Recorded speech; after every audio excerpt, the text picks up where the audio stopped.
Queridos alunos e alunas, é com prazer que a gente se encontra mais uma vez nessa sistemática, nesse modo, nesta forma de a gente se comunicar, em específico para a apresentação da nossa aula número 6.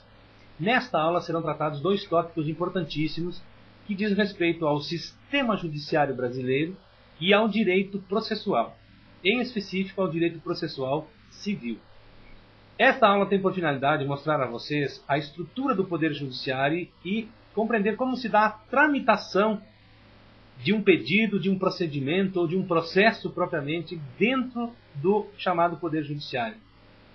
Nesse sentido, essa aula parte do princípio de que todo Estado democrático de direito ele se caracteriza pela tripartição de poderes: executivo, legislativo e judiciário. No entanto, deixa bem claro que o Estado se atém a duas ordens de atividades em específico, que é a criação, melhor dizendo, da legislação e também a questão ligada à jurisdição como a maneira de aplicar esta norma jurídica aos fatos concretos.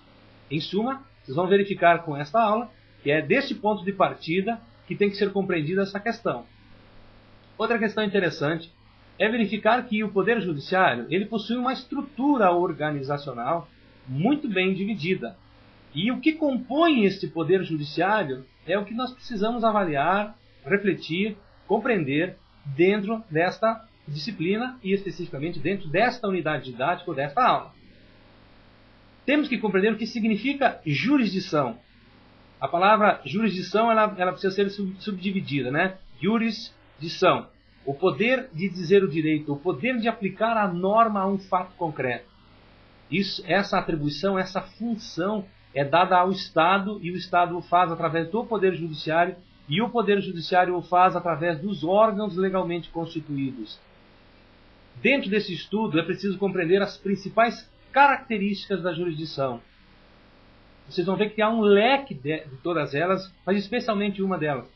Jurisdição é uma função do Estado, já que não se permite a autotutela. Porque se dependesse do ser humano, de repente, a justiça pelas próprias mãos seria feita todo santo dia, né? Vale dizer, a jurisdição ela está com o monopólio do Estado, ressalvado a hipótese da chamada justiça arbitral. Nos demais casos, a responsabilidade está do Estado, por ser uma função dele, a distribuição da justiça. Então, neste tópico em específico, a gente pretende passar para vocês compreenderem efetivamente esta função do Estado, e é através dessas características da jurisdição que nós vamos compreender melhor o que é isso. Também é preciso entender que dentro dessa organização do Poder Judiciário, da chamada jurisdição, existem graus de jurisdição, existem tribunais que compõem efetivamente essa organização do Poder Judiciário. Vamos ver que temos a mais alta corte, que é o Supremo Tribunal Federal, vamos verificar que temos o Conselho Nacional de Justiça, temos o Superior Tribunal de Justiça, temos a Justiça Estadual, temos a Justiça Militar, tem Justiça Estadual, Justiça Eleitoral, tem Justiça do Trabalho. Tudo isto compõe o Poder Judiciário e há uma estrutura aí muito bem delineada e delimitada. Nós precisamos conhecer quais são as funções de cada um desses órgãos. Esta aula tem essa finalidade também. Depois é preciso compreender a diferença entre jurisdição voluntária e jurisdição contenciosa. Isso é muito interessante, gente. Há aspectos importantes a serem avaliados entre uma e outra, certo? Assistam essa aula, vocês vão ver que vai valer a pena.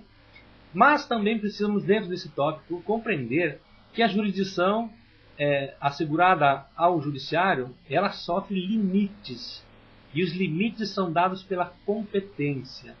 E essa competência não diz respeito ao conhecimento sobre a matéria, não diz respeito a um juiz, a um magistrado, enfim, a um ministro do Supremo Tribunal Federal ter notório saber jurídico. Não é apenas isso. Eu estou falando a competência que em matéria processual define quem dos membros do Poder Judiciário tem a atribuição de efetivamente jurisdicionar, isto é, aplicar a lei a um fato concreto. Vamos ver que dependendo da matéria, dependendo do território, dependendo da pessoa que está envolvida nesse procedimento, nesse processo, nós sabemos quem é o magistrado competente para decidir essa questão. Da mesma forma, é importante dar uma olhada nos aspectos gerais do processo civil, como sendo efetivamente um ramo do direito público que regula o acesso ao judiciário em matérias afetas a questões cíveis. Por quê? Questões de natureza criminal, temos o Código de Processo Penal, e temos o direito processual penal.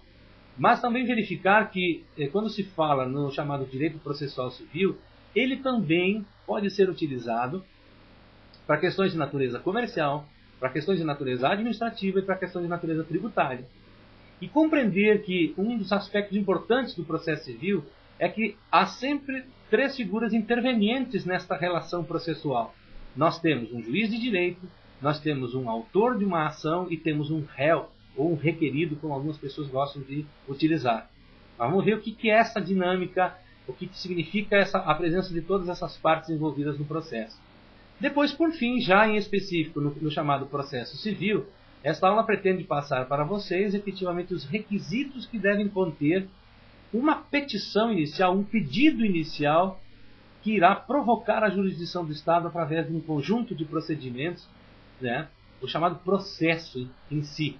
Né? E, por fim, o que pode e o que deve o réu alegar quando for efetivamente chamado a comparecer, a se manifestar em um procedimento já instaurado perante o Poder Judiciário.